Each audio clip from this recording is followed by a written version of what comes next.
Olá, seja bem-vindo! Ponto de Vista no ar. E hoje vamos falar sobre o preconceito no esporte. Para isso, convidamos o advogado João Felipe Artioli. Seja muito bem-vindo, doutor. Prazer receber o senhor aqui nos estúdios da TV Câmara Campinas. Eu que agradeço o convite, é um prazer.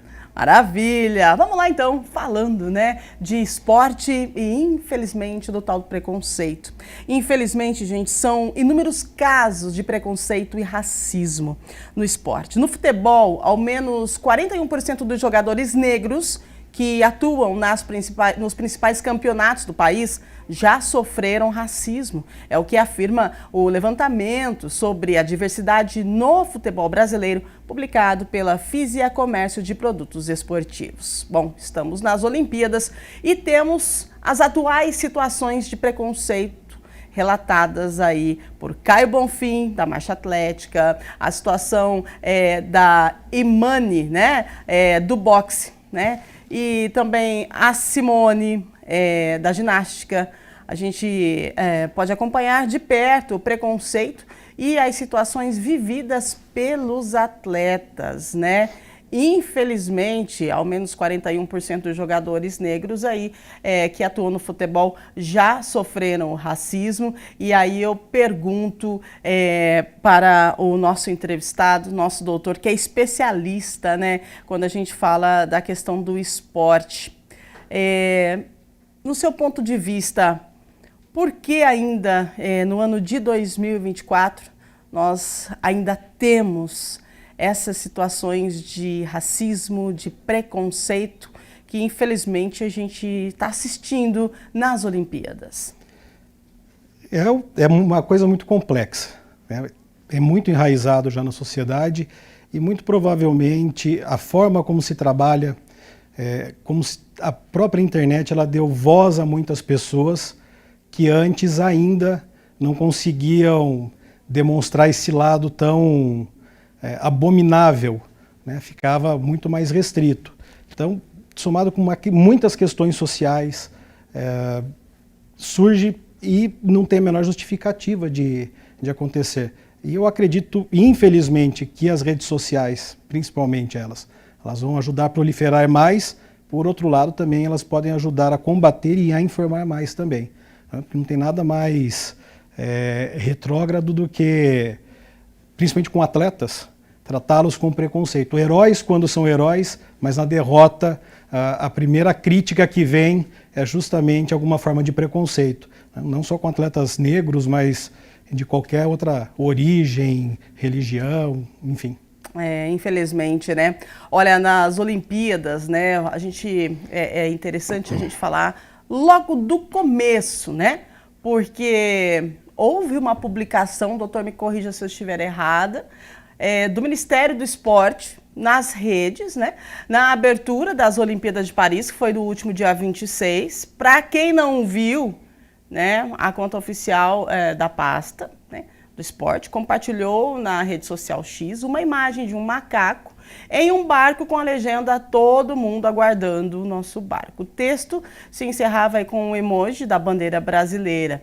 Apesar do Ministério ter apagado a postagem logo na sequência da publicação, internautas conseguiram registrar que se diz um ataque racista, Em nota oficial, o Ministério do Esporte afirmou que reconhece e lamenta profundamente o erro cometido ao publicar uma imagem inadequada nas redes sociais e isso aconteceu antes da cerimônia, A publicação foi imediatamente retirada do ar. Qual o seu ponto de vista referente a essa publicação? Teve mesmo uma ligação, uma conotação ofensiva, referente a racismo? Olha, é complicado. Eu parto do seguinte pressuposto. Existe hora e lugar para tudo. Eventualmente, num Twitter de algum comediante, ainda que não possa não ser o melhor exemplo, mas de algum esquete de programa de TV, algo que tenha um contexto, você consiga justificar os porquês. Mas quando vem de um órgão oficial, de uma pessoa oficial, que atua sem ter qualquer contexto, sem nada, é um momento que não é o adequado, é fora de hora, ainda que fosse uma brincadeira e ainda que não fosse querendo dar uma conotação preconceituosa, quisesse fazer alguma coisa, às vezes até por crítica, Sim. efetivamente. Eu não consigo valorar, mas eu consigo afirmar com certeza, como diversas outras situações, que quem fez e por que fez, o momento que fez, era absolutamente inadequado, porque existiam muitas outras formas de publicações para exaltar o que estava acontecendo. Tem coisas muito melhores para focar do que nesse tipo de coisa, ainda que seja uma brincadeira, porque não é o lugar e realmente pode dar uma conotação ambígua, diversas interpretações, e acaba só fomentando, no final das contas, mais e mais discussões desnecessárias e dando voz a quem não deveria ter voz para se pronunciar, principalmente em redes sociais. Exato. Então, doutora, essa questão de racismo, de preconceito, de intolerância, né? Isso vem de longa data. A gente está falando aqui de Olimpíadas porque as Olimpíadas estão no ar e é a notícia da vez, né? Mas o futebol, por exemplo, é algo que traz, assim, uma questão de racismo e preconceito muito exacerbado, né? O senhor que é especialista nisso, né? E está por dentro de tudo que acontece no futebol. Qual que é o seu ponto de vista hoje, na questão do futebol de hoje, né? Ainda continua com essa questão do racismo, ou deu, e do preconceito em si, ou deu uma melhor, tipo assim, não é melhorada a palavra que se diz, né? Ou deu uma diminuída. Uma amenizada, Uma talvez. amenizada, isso. Eu até tenderia a dizer que, de alguma forma, as pessoas estão muito mais conscientes. Já há muito tempo eu frequento o estádio mais profissionalmente do que como torcedor que sou. Sim. Mas nos últimos jogos que eu fui, diferente do que era nos anos 90, existem algumas ofensas que não são mais ditas. Porque sabe-se que não é adequado, que de alguma forma vai acabar ferindo alguém, né? Ou uma coletividade. Nesse lado, eu até entendo que tenha tido uma amenizada, mas no fundo a gente volta naquilo. Qualquer derrota, desastre, vão ter aquelas pessoas que acabam focando justamente de forma preconceituosa. A Inglaterra, quando ela perdeu a final para a Itália, foi a final para a Itália na Eurocopa anterior ainda, os jogadores negros da Inglaterra sofreram muito preconceito dos próprios britânicos, né, que foram os mesmos que trataram eles como heróis anteriormente. Há quem justifique que a emoção do futebol leve a dizer coisas, né, que não são devidas, mas o fato é que é muito difícil separar o joio do trigo. Existe, às vezes, alguém que no desabafo fale, mas a gente sabe que tem um histórico muito maior por trás. Então, isso acaba se repercutindo e a forma de controle, principalmente no futebol, mas de qualquer modalidade esportiva, é de cima para baixo, principalmente. A educação na escola, as questões sociais, mas dentro do esporte. O esporte ele é vetor. E os torcedores, os participantes, eles acabam sendo induzidos, de alguma forma, sendo educados. Então, isso depende muito do que vem no futebol, da FIFA, das federações. Algo que está começando agora a se rabiscar na Espanha e precisou acontecer muita coisa em muito pouco tempo para o Vinícius Júnior. Nesse aspecto, ele foi muito massacrado. Ele foi totalmente massacrado e ele aguentou. Poxa vida, ele assumiu saúde mental para isso, né, doutor? Muita saúde mental, com certeza muito trabalho psicológico, porque é lidar com algo que machuca muito, que quando é dito realmente para ferir, para humilhar, para ofender.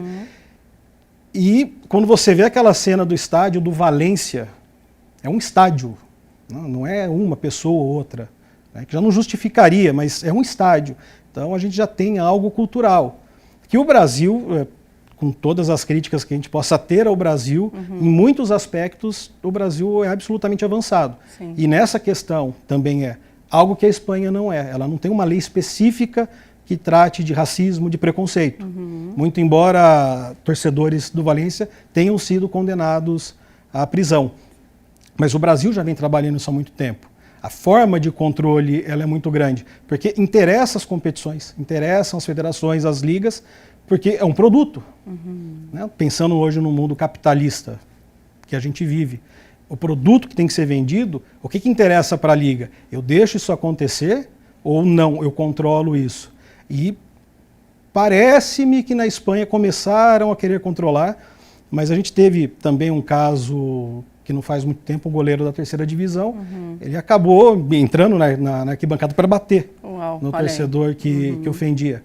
E o interessante, né, com muitas aspas, Sim. ele foi punido, o clube dele foi punido, porque os jogadores se recusaram a permanecer em campo. E o torcedor? E o torcedor foi o que menos foi punido ali. Então, a gente tem esse contraste. Não faz muito tempo, fiz uma palestra na PUC sobre esse tema específico. Sim. Eu abordei bastante esse caso e, apesar de como funciona a justiça desportiva na Espanha, ele invadiu, ele não poderia, que é justificável, mas pensando na lei brasileira, isso acontece. Só ele tem a capacidade de dizer o efeito que teve o que ele ouviu. Exato. Então, o mínimo que eu consigo enxergar da reação de qualquer um numa situação dessa seria tentar repelir um injusto. Ele reagiu a algo absolutamente injusto. Então, ainda que o jogador invadir a arquibancada possa ser uma infração, neste caso específico ela seria uma excludente, para usar termos criminais, legais. Então, tem muito que se evoluir nesse sentido. Aconteceu na Itália recentemente, o Napoli também não faz muito tempo, eu achei muito interessante que ele soltou em todas as redes sociais: não iremos mais fazer campanhas contra o racismo. E foi um choque, exatamente essa expressão de qualquer um que lia. E claro, né, aqueles mais desavisados que vão só pelo título, ao contrário, criticaram absolutamente o Napoli, mas tinham um motivo. Jogadores deles que vinham sofrendo racismo, inclusive o último tinha sido um brasileiro, e o Napoli fez de tudo para que o jogador fosse punido. Ele não foi, entenderam que ele não tinha dito nada, que não era nada demais. Então o Napoli se posicionou de uma forma: eu não faço mais campanha para a federação e para a liga, Sim. porque é literalmente para inglês ver. Exatamente. Então eu não vou fazer, a minha campanha vai ser junto com os meus torcedores.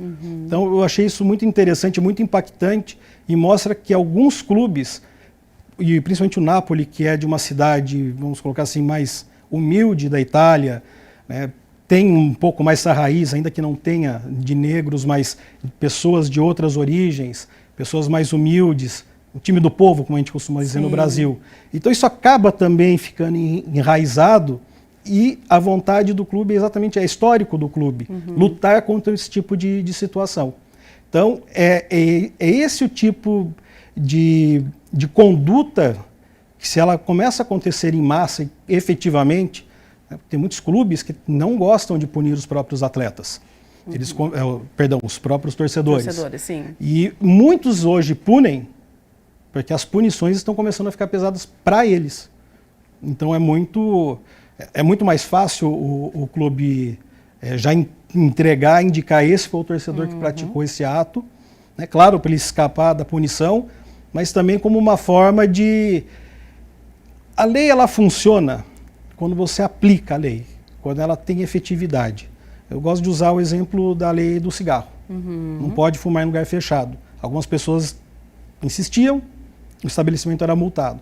O estabelecimento começou a trabalhar para não deixar, inclusive até dando chope para quem dedurasse que estivesse fumando. Sim. O resultado, ninguém mais fumou, porque tinha uma sanção quando acontecia. A mesma coisa vai servir para o futebol na questão de preconceito de forma geral. Temos aí a Rebeca Andrade, né? A Rebeca detonou hoje, meu Deus do céu. A Rebeca é uma das maiores atletas olímpicas da história brasileira, são 6 medalhas olímpicas, 2 de ouro, né? Com a desta terça-feira. Em uma coletiva em 2021, ela comentou que faz acompanhamento psicológico desde os 13 anos e justamente com preparação específica para Olimpíadas, né? A importância de estar com o psicológico em ordem, doutor. E isso afeta muito o psicológico. De novo, quando ganha, é irrelevante a religião, a cor de pele, a origem, e quando perde, tudo isso acaba se tornando o ponto negativo, como se fosse isso que causasse a derrota. Então, e o preparo de um atleta de alto rendimento, ele é muito diferente. E ele precisa ter essa estrutura. E esse tipo de informação absolutamente negativa, ela só vem para atrapalhar. E aí é aquela coisa, né? As pessoas em casa apontando o dedo de forma preconceituosa e para alguém que superou incontáveis obstáculos para pegar uma vaga, dependendo da modalidade, para representar o país. Então, essa grandiosidade que tem que ser trabalhada. E aí, se a gente pegar o caso do que foi publicado na abertura pelo Ministério do Esporte, tem tanta coisa para se falar, para se usar. Tem tanta coisa linda do esporte, Muita. Tem tanta coisa linda do nosso Brasil para se publicar, para se colocar, para convidar, para chamar atenção. E tem algo muito... E realmente eu acho que isso do Brasil é algo muito bonito e pouco explorado. E explorado, obviamente, no melhor sentido possível. Sim. O maior atleta do século XX é o Pelé. Olha aí. É negro. É negro. Grandes outros atletas brasileiros no futebol são negros. No Brasil, idem. A Rebeca Andrade está aí. Tivemos também a Daiane dos Santos, Sim. apesar de ela não ter sido medalhista. Essa geração vem muito por conta dela. Por conta dela, iniciou lá e todo mundo Exatamente. querendo voar igual a Daiane dos Santos. E que aí vem uma coisa que é maravilhosa do esporte, que ele serve, os atletas servem de modelo. Exato, Então, inspiração para os pequenos, né? E se a gente volta mais à história, se a minha memória não falhar, o primeiro negro, eu acredito que tem uma divergência, mas talvez o primeiro negro tenha sido Alfredo Gomes, se não me falha a memória, no atletismo, nas Olimpíadas de Paris, em 1920. Sim. Mas há quem diga que foi o Guilherme Paraense, que foi o primeiro medalhista. E consta que a origem dele também era negra. Então foi a primeira medalha de ouro brasileira, ao menos, se ele não for o primeiro negro nas Olimpíadas, de um negro. E isso tem um significado histórico para nós muito grande. E eu, nesse caso, eu até costumo brincar porque ele acaba somando duas coisas que hoje, por acaso, polarizaram muito. Ser de origem negra e ser militar. Perfeito. É até muito Brasil isso, se a gente parar para pensar. Muito Brasil, e verdade. a medalha foi no tiro. Mas o que importa efetivamente é exatamente essa origem.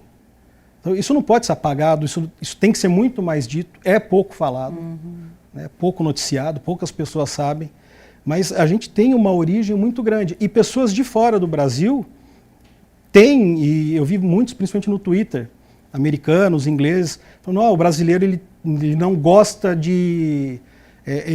normalmente ele gosta de apagar os campeões negros. Muito pelo contrário. Né? Esses exemplos que eu estou dando, não tem como. O maior atleta do século XX, o maior. E ele tem atrás dele quem? Michael Jordan, negro. Shaquille O'Neal, tantos outros. Então, é isso que tem que servir de modelo e inspiração. E não só no sucesso, é na vitória e na derrota. Então, né, são tantos pretos, né, são tantos negros e nessa terça-feira, tantas pretas lindas, né, que subiram ao pódio e as pessoas que admiram o esporte, que curtem, que adoram o esporte, algumas ainda não se acostumaram, né, e não aprenderam a tal da intolerância, né, o que será que acontece? Daqui a pouquinho, depois do intervalo, doutor, nós vamos falar sobre o Caio Bonfim. Né? Ele disse que enfrentou desafios ao longo da carreira, enquanto treinava, filho de marchadores, né? E falou que estava disposto a continuar. Mais uma questão aí de preconceito, né? De preconceito por conta da marcha atlética. É algo assim que, para mim, não consigo conectar muito isso, porque ele é um esportista, ele é um atleta, então, poxa vida, ele escolheu a marcha atlética, né? E aí sofrendo preconceitos referente à sua escolha, né, de modalidade. Mas daqui a pouquinho, depois do intervalo comercial, a gente continua. Tomar uma aguinha e você que está ligadinho com a gente, continue aqui no Ponto de Vista, que volta já já na TV Câmara Campinas.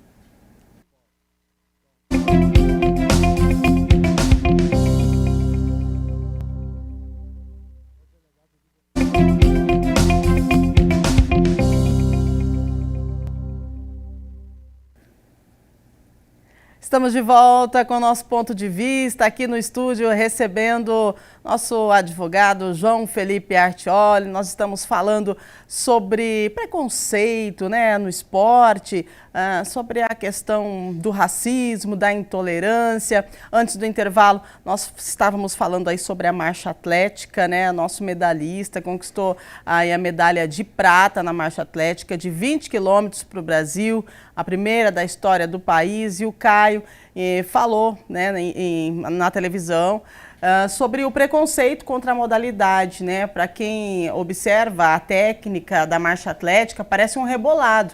E segundo o Caio, o esporte sempre foi visto com maus olhos, preconceituosos por conta disso, né? E aí a gente também vai falar das mulheres. As mulheres só tiveram a oportunidade de participar das Olimpíadas a partir de 1900 e a maratona feminina só foi incluída em 1984 nos Jogos de Los Angeles. E todo mundo acompanhando a polêmica que envolveu aí a atleta da Argélia, né, após a disseminação de boatos de que se tratava de uma atleta transgênero. Sábado ela declarou que ela é mulher, né? E ela dedicou a medalha a todo mundo e todo o pessoal lá da Argélia. Ela foi reprovada em um teste de gênero por apresentar aí, pode subir para mim, por favor, os cromossomos X e Y, mas foi liberada pelo Comitê Olímpico Internacional para participar dos Jogos de Paris. Outras boxeadoras que competiu com ela questionaram a permissão, alegando haver distinções no nível imposto nas lutas, né? Vamos lá.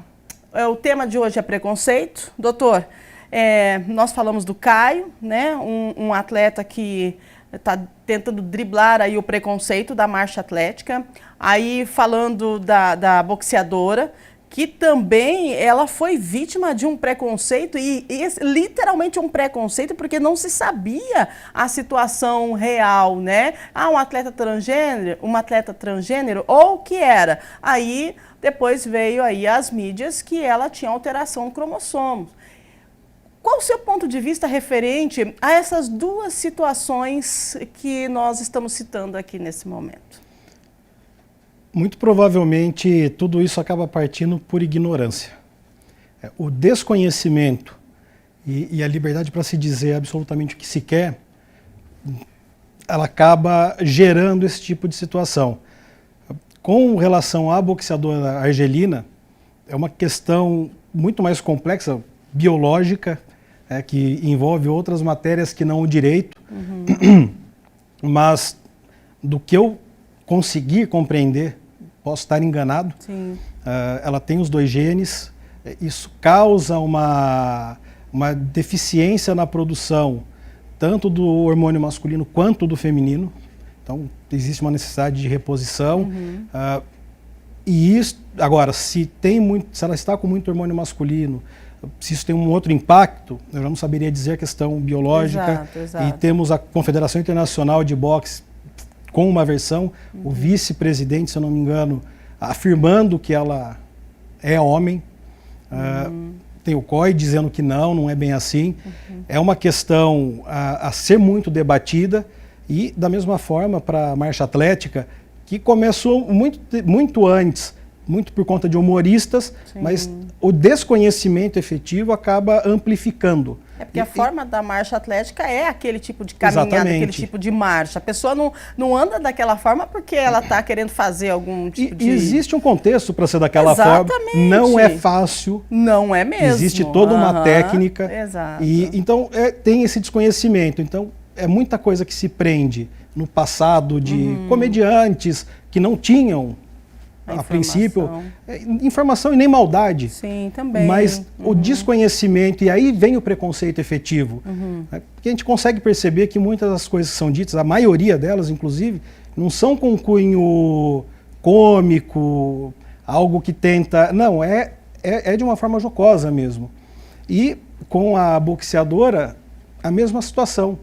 As pessoas não sabem e comentam sobre o assunto, né, deduzem pela própria aparência dela, e de fato você percebe que ela tem uma condição muscular um pouco mais avantajada do que algumas outras lutadoras, mas é um assunto muito profundo. E o esporte ele não pode cair entrar num limbo que é não querer enfrentar alguns temas. É necessário debater. O debate é necessário. Sim. Claro que a gente hoje vive numa sociedade muito polarizada, que tem alguns temas muito sensíveis, mas o tema ser sensível não tira a necessidade de se discutir. Aliás, em razão das Olimpíadas, em razão desses fatos, tem que se haver uma discussão. Como atletas trans, eu confesso, eu não tenho uma opinião formada. E eu já mudei ao longo do tempo, quando esse assunto eclodiu, para vários lados, mas isso internamente, conversando no escritório. Hoje eu começo a perceber que existem situações que muito provavelmente não tenham alguma influência direta no resultado, como, dependendo da modalidade, é possível que tenha muita influência. E eu lembro que a Federação Internacional de Natação, ela comprou essa discussão, ela não permitiu que tivesse, por muitos fatores, e aquilo não foi uma decisão que foi tomada, acordaram e resolveram mudar. Ah, estão reclamando muito, então vamos fazer assim. Não foi isso. Teve estudo. E, para quem conhece natação, entende que o biotipo faz muita diferença. A gente conversava antes, o Michael Phelps. Se você coloca o Michael Phelps, ainda que ele tivesse feito uma transição, um tratamento hormonal, o biotipo dele, ele é muito maior do que as nadadoras. Sim. E isso faz uma diferença na piscina. Descompensa, né? Não, exatamente. Não tem como então, falar. Existe... mas o que faria com nadadoras trans? Eu confesso que eu não tenho essa resposta. Eu não penso que essa resposta vai vir fácil. Sim. Mas é algo que tem que ser discutido. Exato. Porque tem que ter espaço para todo mundo. E tem que se levar... O fato é que aí nós temos os extremos que precisa e os outros que repudiam totalmente. E a gente precisa encontrar esse meio termo para conseguir entender quais são os impactos, como que funciona, por que é assim. A evolução ela tem que ser sempre para frente, não para trás. A gente não pode regredir em debates. E não debater leva à ignorância. Muito provavelmente, eu penso, que pessoas que desconheciam totalmente sobre alguns temas e esportes, se tivessem algum conhecimento, tratariam de uma forma diferente. Então, isso é necessário. Esses temas são delicados? São. É difícil falar? É. Quem defender vai ser atacado por um lado e quem criticar vai ser atacado por outro. Mas o fato que nós precisamos que tenham mais pessoas, principalmente aí de novo as federações, elas assumam essa responsabilidade de forma transparente, inclusive. Vamos debater. Exatamente. E uma conclusão, eventualmente uma decisão tomada naquele momento, ela não vai permanecer para sempre. Ela pode mudar. Claro. E é experimentando que também vai se percebendo, até que se torne algo que todo mundo comece a enxergar. Porque o esporte, de novo, ele é vetor. A partir dele as pessoas começam a entender. Você vai ter especialistas trabalhando nisso. É um mundo diferente do que era os anos 1900. Então, são coisas que precisam ser ditas, são coisas que precisam ser conversadas, porque não estão só no esporte, estão na sociedade. Exato. E um é reflexo do outro. É muito melhor que o reflexo venha do esporte do que o contrário, como ainda acontece muito. Infelizmente, né? Agora vamos falar da Simone Biles, né? Brilhou na prova de ginástica artística, né, por equipes dos Jogos Olímpicos aí de Paris 2024. E apesar disso, gente, pessoas que comentavam as provas nas redes, né, doutor, você pôde acompanhar também, criticaram o quê? O cabelo da atleta. Vale lembrar também que uma colega de equipe de bowls na Olimpíadas do Rio 2016, a Gabi Douglas, passou por uma situação semelhante em Londres em 2012. A Gabi, vencedora do ouro no individual geral, e além da medalha, né, por equipes, ela virou assunto no Twitter, no Facebook, na época também por conta do cabelo. E em vez de falar que a Douglas se tornou a primeira mulher afro-americana a vencer o individual geral, as pessoas estavam o quê? Fazendo piada nas redes sociais. Que lamentável. A atleta, medalhista, doutor, seu ponto de vista, por favor. Medalhista, está com o cabelo um pouquinho fora do lugar. Claro, a gente sabe que tem regras, né? O cabelinho precisa estar preso, mas ela até relatou que ela se arrumou quando ela saiu, né, para ir para a prova, só que estava muito calor, enfim, né? E aí acabou, o cabelo ficou um pouco bagunçadinho. Tá, mas tudo bem. E aí ela é uma atleta, ela ganhou a medalha, e o foco foi o quê? O cabelo bagunçado. Ponto de vista do Dr. Douglas. Olha, eu vou acrescentar mais um fato. Vamos lá. Que foi com a Beatriz Souza. Eu até quero acreditar que na tentativa de exaltar, para mim foi absolutamente ofensivo, tanto os comentários na rede social, quanto em título de matéria jornalística. Pelo menos eu vi uma assim, que era, o título ele destacava, uma atleta gorda e preta. Nossa. Como dói. E o foco, e era num sentido de, veja a sociedade, uma gorda preta ganhou. Eu foquei no gorda. O gorda porque é tão pejorativo você olhar uma atleta de alto rendimento. Ela, obviamente, ela luta no peso pesado do judô. Ela vai ter uma massa muito maior, mas não é de gordura. Não. Tem músculo. Ela treina para isso. Ela treina para isso. Claro que provavelmente ela já tinha uma estrutura mais gordinha e entrou no judô, trabalhou, tanto que eu vi matérias muito interessantes dela falando como ela foi para ela aceitar o corpo dela, como ela era, que faz parte de qualquer pessoa, mas ela ganhou uma medalha de ouro. O peso, a cor da pele, a religião, nesse particular, contra quem ela estava lutando, isso era tudo irrelevante, e irrelevante por N fatores. Uma, é uma brasileira que ganhou uma medalha de ouro, fazendo uma campanha maravilhosa, lutando muito bem. Tem uma história de vida. Exatamente, com uma história de vida muito interessante, né, que mostra que não é fácil estar ali. Exatamente. E ainda que existe o suporte, podemos discutir se é suficiente, se não é, mas existe.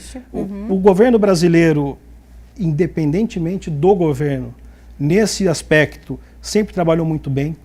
Pode ser muito melhor, mas melhorou muito do que era até o meio dos anos 90, até o final dos anos 90. E tem tanta coisa para se dizer ali, mas foi ela não é gorda, e isso me incomodou profundamente. Exato. Porque se quer se mostrar, né, que seja um virtuosismo ali, não sei, que se fale das capacidades dela, técnicas, de superação, porque o atleta é um modelo. Perfeito. Quem vê a luta, e eu assisti dessa forma, e o final, e calha, né, de ser uma questão política envolvendo Israel, Palestina, ser uma israelense, e entram os debates, e as pessoas começam, e usando o nome dela, algo que ela nunca, pelo menos nunca verbalizou nada nesse sentido durante a carreira dela, para lado nenhum, sobre nada, e você vê no final as duas se abraçando. Pois é. E você tem todo esse contexto que ele fica em segundo plano, terceiro plano, ou ninguém simplesmente se incomoda. A história da atleta chegar até ali e no final, com tudo que acontece, as duas se abraçando, que aquilo é o espírito olímpico. Exato, que se pregou desde a criação das Olimpíadas modernas, como a gente conhece. Então, eu continuo na ignorância. Na ignorância, e aí o problema é quando a ignorância pega alguém que já realmente tem isso nela, de preconceito, da maldade, encontramos em qualquer pessoa. Então, os focos acabam sendo justamente o mais irrelevante possível. Quando poderia ter a imprensa falando, e aí eu falo no geral, como eu gosto de assistir o Marcelo Barreto, ele fala, né, vocês da imprensa, a culpa também como se fosse, mas verdade. Poderia também, claro, você vai ter o sensacionalista, aqueles que têm a sua opinião mesmo, mas poderia se ter um norte, se trabalhar isso. Um foco diferente. Com um foco diferente. Vejam, olha como ela chegou. Se eu não me engano, a Val, do Salto com Vara, que eu vi uma publicação, um repórter que é especialista, esportes olímpicos, escrevendo qual a história dela, que ela aprendeu salto com varas no MST, porque ela fazia parte. E aí envereda para a política. Vai falar do MST, é uma pessoa que está ali no meio. Ela não vive a situação política, ela não encabeça. Ela passou por uma situação. Ela passou e é interessante saber que ali dentro alguém ensinou aquilo para ela. Exato. Ou seja, você pode aprender, você pode ter quem ensine em diversas situações. E qual que era a ideia da matéria? Era justamente mostrar uma trajetória que é até difícil de você falar, dali chegar a uma atleta de alto rendimento e disputar uma Olimpíadas. Então, e você vai ter isso em vários cenários, em várias situações, conotações, e é isso que é importante. Para quem acompanha, para quem é criança, querer entender o que é querer praticar esporte. A marcha atlética, poxa, mas quem cresce no Brasil quer ser jogador de futebol? Se não for jogar futebol, vai ter ali o vôlei, o basquete, a natação, o tênis, né? E basicamente a criança ela acaba, dependendo do período, quando tinha o Guga, quando tinha o Gustavo Borges e o Xuxa, tem a tendência ali do esporte, agora a ginástica já há algum tempo, e com justiça isso. E isso que é interessante, quando tem esses nomes, você conseguir fomentar cada vez mais aquela modalidade, trazer mais, porque você vai ter de todas as classes sociais. E aqueles que não se tornarem atletas, porventura vão trabalhar com esporte, como eu. De bastidor, de terno e gravata, mas foi o esporte que me... E eu tinha já essa curiosidade de entender como funcionava, mesmo quando eu praticava. Então, mas eu tive um pouco mais de condição, eu tive muito mais condição. E quanto mais você mostra isso para as pessoas que vivem em situação de maior vulnerabilidade, e claro, a maioria são negros no Brasil, e com mais programas que incentivam, com mais infraestrutura, mais pessoas interessadas, se não se tornarem atletas, vão se tornar profissionais da área. E você pode formar marketing, propaganda, advogados, fisioterapeutas, médicos, psicólogos, enfim, é uma gama muito grande, na parte da tecnologia, inclusive. Então tem muito para se trabalhar, muito para se explorar. Esses são os focos. Mas eu percebo que, de uma certa forma, em tudo de alguma forma, as mensagens são meio turvas. E acaba sempre indo para o pior caminho possível, que é focar em questões absolutamente irrelevantes. Porque olhar para o pódio e apontar, é gordo, é magro, é negro, é cristão, é ateu, é agnóstico. Ali, naquele momento, isso pouco importa. Pouco importa, é verdade. Você tem uma pessoa de muitas que está em cima do pódio. E está te representando. E representando, é motivo de orgulho. Para nós, né, Brasil, representatividade nota 1000 dessa turma. Né? Exatamente. E aí acontece essa situação. O senhor falou da Bia, né? Tem a situação da Rafaela Silva do judô. Ela teve a sua história marcada tanto por conquistas quanto por enfrentamentos ao racismo. Em 2012, durante as Olimpíadas de Londres, ela sofreu uma onda de ataques racistas após uma eliminação precoce, sendo chamada, aspas, gente, de macaca nas redes sociais, o que quase levou a atleta a desistir do esporte. No entanto, ela deu a volta por cima. Na Olimpíada do Rio, em 2016, conquistou o primeiro ouro para o Brasil. Apesar do seu sucesso, ela fala que continua enfrentando o racismo, né? Infelizmente, mais uma situação que a gente aí acaba falando, e é importante a gente citar para ver que em todo momento existe esse tipo de conduta, né?